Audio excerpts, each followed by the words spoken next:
దేశవ్యాప్తంగా సంచలనం సృష్టించిన నీటి పేపర్ లీక్ వ్యతిరేక ఆందోళనలు మరోసారి వార్తల్లో నిలిచాయి.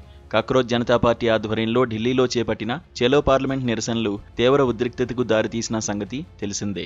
అయితే ఈ ఆందోళనల్లో పాల్గొన్న విద్యార్థులు నిరసనకారులను గుర్తించి వారి పాస్పోర్ట్లను రద్దు చేయాలని ఢిల్లీ పోలీసులు నిర్ణయించినట్లు సోషల్ మీడియాలో పెద్ద ఎత్తున వార్తలు వైరల్ అయ్యాయి. నిరసనకారులను అణిచివేయడానికి ప్రభుత్వం కఠిన చర్యలు తీసుకుంటోందంటూ రకరకాల కథనాలు చక్కర్లు కొట్టాయి. సోషల్ మీడియాలో వైరల్ అవుతున్న ఈ వార్తలపై ఢిల్లీ పోలీసులు వెంటనే స్పందించారు. ఆ ప్రచారమంతా పూర్తిగా తప్పుదోవ పట్టించేదని, అందులో ఎలాంటి నిజం లేదని స్పష్టం చేశారు.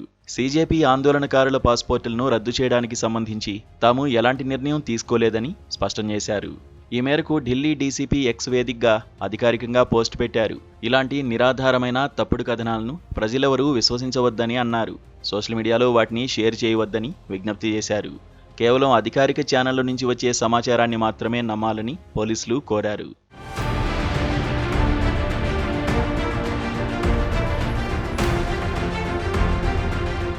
కాగా నీటి పేపర్ లీకేజీకి నైతిక బాధ్యత వహిస్తూ కేంద్ర విద్యాశాఖ మంత్రి ధర్మేంద్ర ప్రధాన్ వెంటనే రాజీనామా చేయాలని సీజేపీ సభ్యులు, విద్యార్థులు డిమాండ్ చేస్తున్నారు.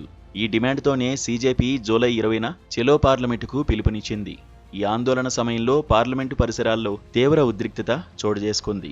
భద్రతా బారికేడ్లను ధ్వంసం చేసిన విద్యార్థులు, సీజేపీ నేతలు ముందుకు వెళ్లే ప్రయత్నం చేయడంతో పరిస్థితి చేయిదాటింది. దీంతో పోలీసులు టియర్ గ్యాస్ ప్రయోగించడంతో పాటు లాఠీచార్జు చేయాల్సి వచ్చింది. ఈ ఘర్షణల్లో పలువురు నిరసనకారులతో పాటు పోలీసులకు కూడా గాయాలయ్యాయి. కేవలం పాస్పోర్ట్ల రద్దు వార్తలే కాకుండా జంతర్ మంతర్ వద్ద నిరసన చేస్తున్న వారిపై పోలీసులు పెప్పర్ స్ప్రే చల్లారంటూ సోషల్ మీడియాలో మరో తప్పుడు ప్రచారం కూడా జరిగింది. ఢిల్లీ పోలీసులు ఈ వార్తను కూడా గట్టిగా ఖండించారు. అదంతా పూర్తిగా అసత్య సమాచారమేనని తేల్చి చెప్పారు. ఇలాంటి నకిలీ వార్తలు, వదంతులు ప్రజలను అనవసరంగా గందరగోళానికి గురి చేస్తాయని ఆందోళన వ్యక్తం చేశారు.